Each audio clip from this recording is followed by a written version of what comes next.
Thank you, Dr. Ward. Good morning, everyone. Very good to see all of you.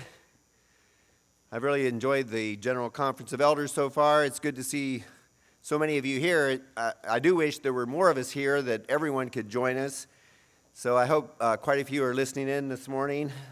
Welcome to our GCE services here today. As was mentioned yesterday, I did a PowerPoint presentation. Mr. Martin referred to it as one that was a little lacking. At least that's the vibration I was getting from him. Of course, mine was better than his, but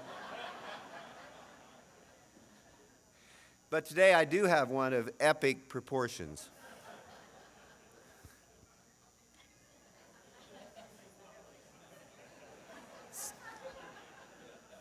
All right, so this is the PowerPoint presentation.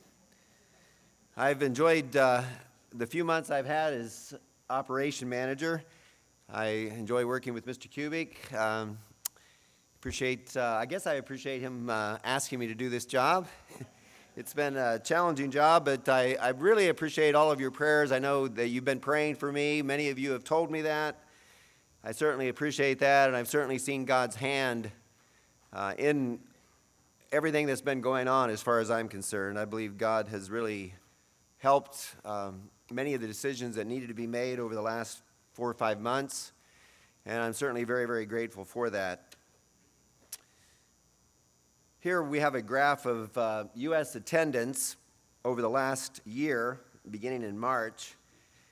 The blue line is the actual attendance at services. The red line is the hookups, the webcast, things, people that were not there in person, but were there listening to the services in one way or another. So you can see that we have a trend that's not the most positive trend, in that we've had fewer people attending in this past year.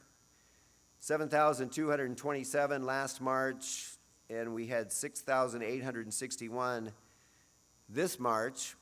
So certainly let's be praying that God will send people to our services, that people will be healthy, they'll be able to attend, and that we'll also have new attendees.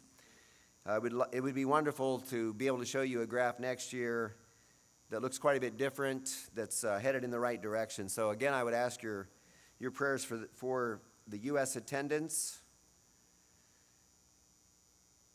Pretty slick, huh?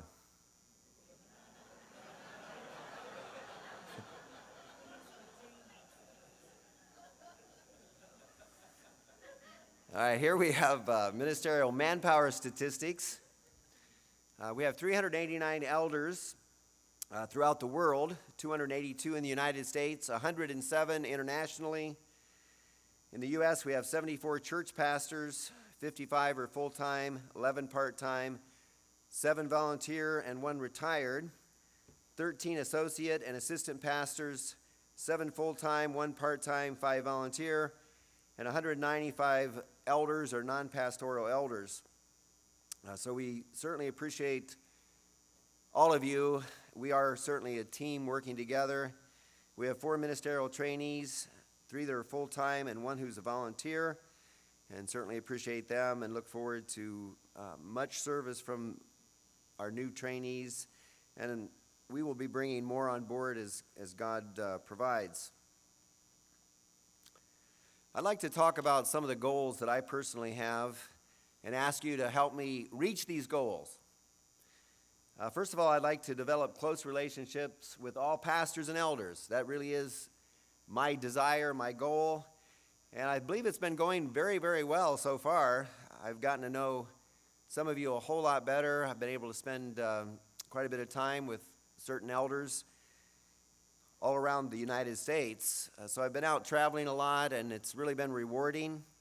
So I really would like to develop a close relationship with all of you, because when I have to transfer you, it would really be good if we had a good relationship.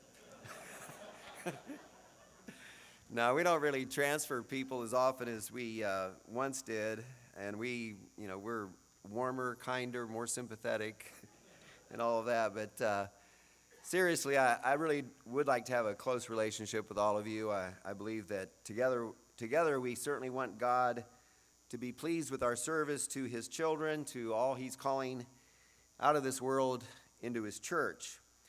So I appreciate all of you helping me reach this goal. I look forward to getting to know many of you in the months ahead.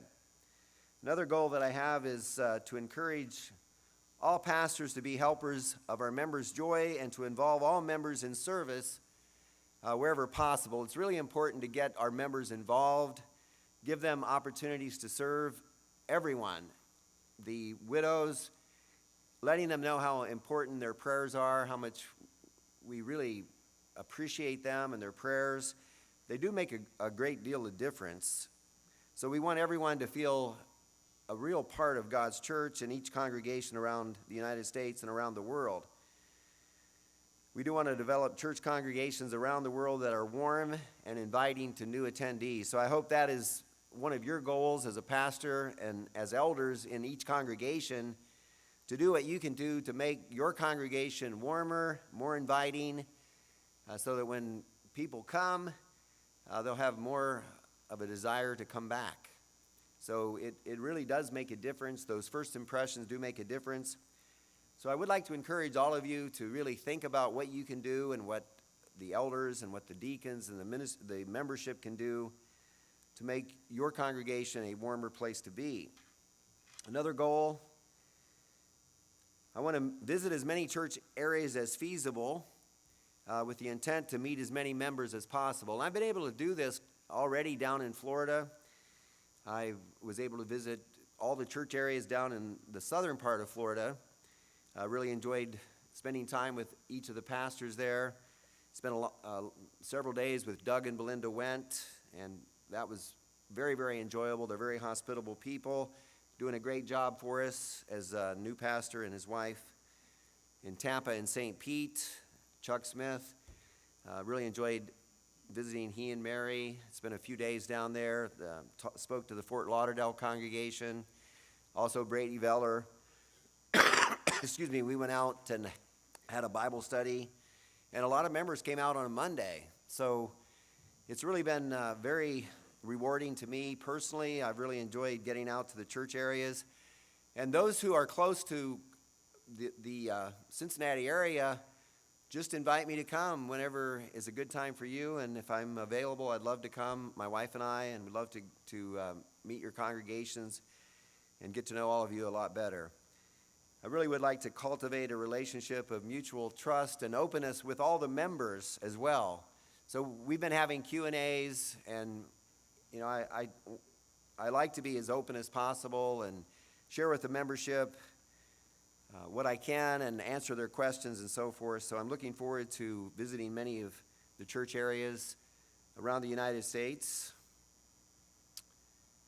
Now look at that one.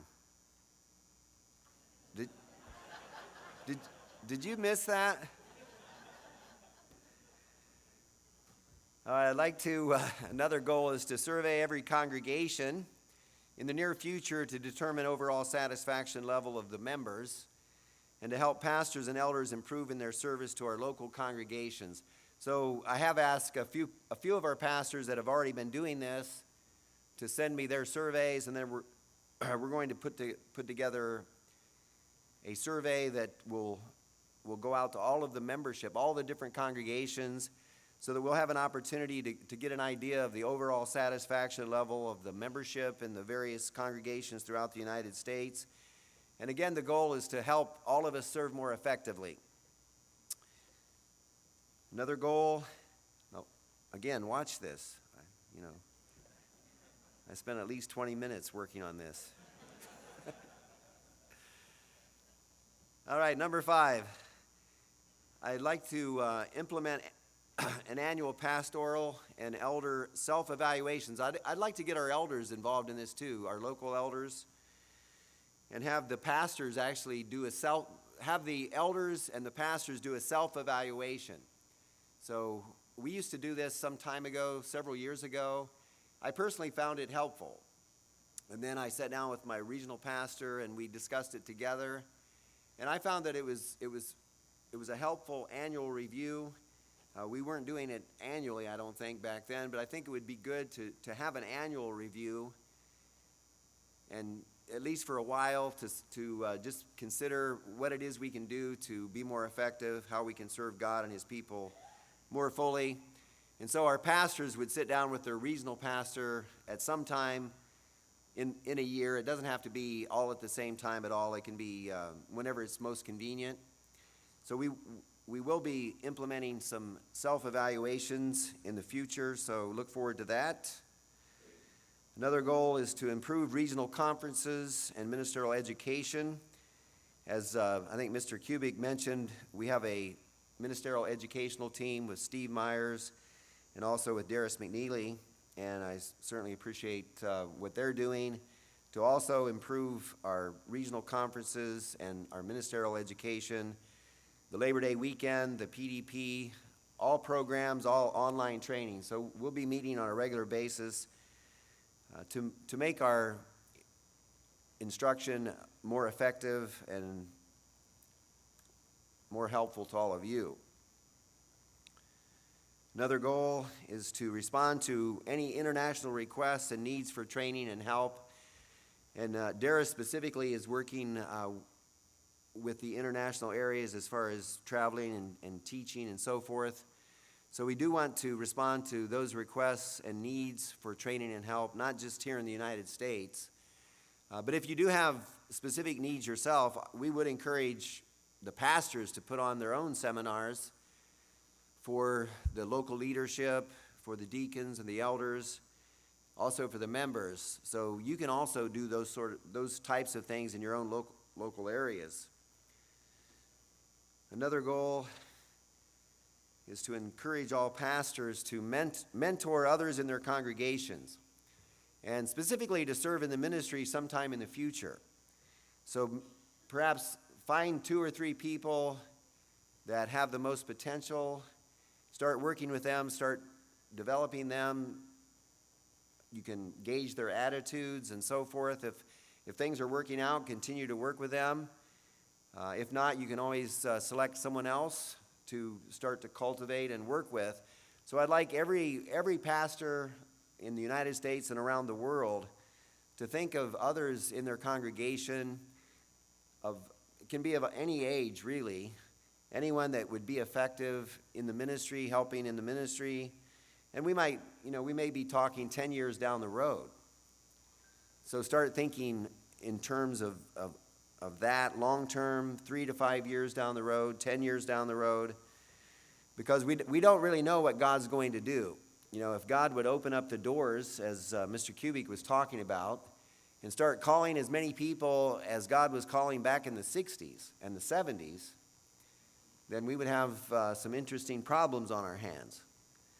With the aging ministry that we have now, it would be very challenging to have 20 or 30 requests every month for new visits and that sort of thing. So we really don't know what God has in store in the future. So it's better to be as prepared as possible for any eventuality.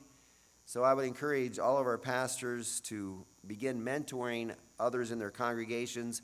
Perhaps you can meet with your elders and discuss this in terms of potential in the area and who you might begin to develop at an early age, in their early 20s, 30s.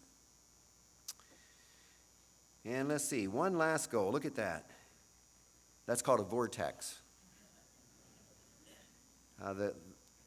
The other goal, this goal is to endeavor to head off conflicts in the early stages. Now, I'm talking about all kinds of conflicts. It could be in your local area.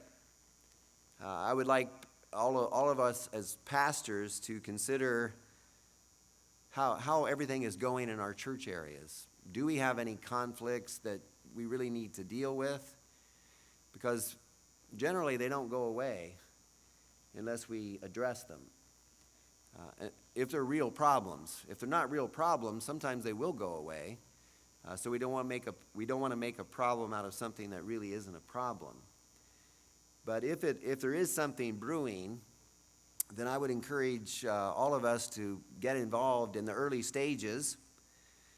Point everyone who's involved to follow Matthew 18 very carefully.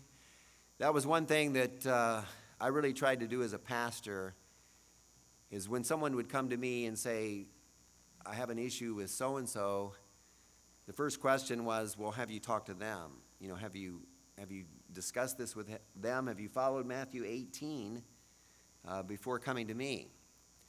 So we can do that on the local level, but also we can do it when it comes to the level of ministerial services. That's what I would also be asking anyone who comes to me. Well, have you talked to the person? Have you talked to your pastor? Sometimes I get calls from elders, and I'll ask them, well, have you talked to your pastor about this? Have you gone to them? Have you discussed it?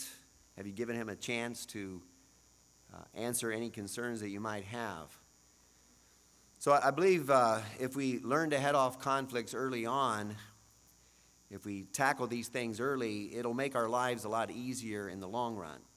So I would encourage everyone to be careful about following Matthew 18, because it really does work if we apply it correctly.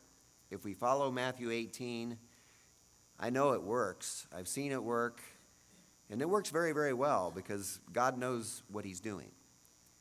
And if you'll follow it the way it's given in the Bible, you know, if you go first, and if you have a problem with someone, go talk to them firsthand.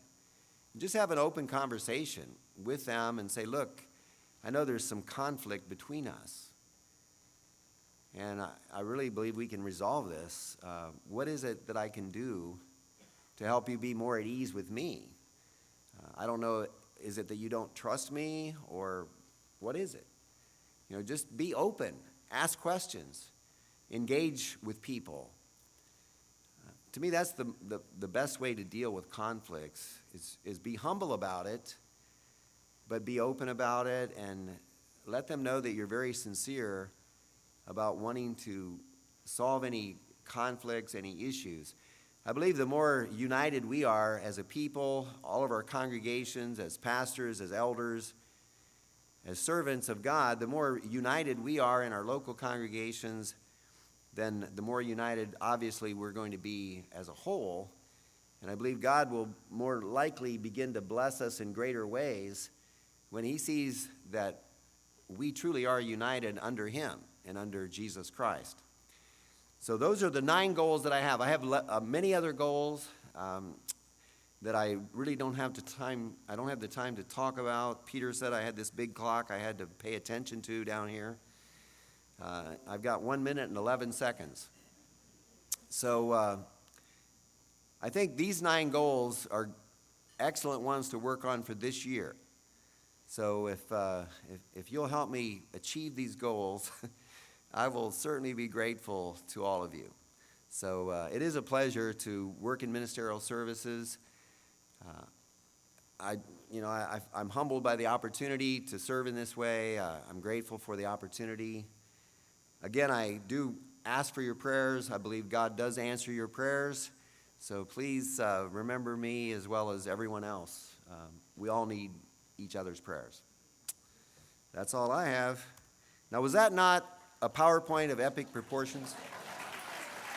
All right.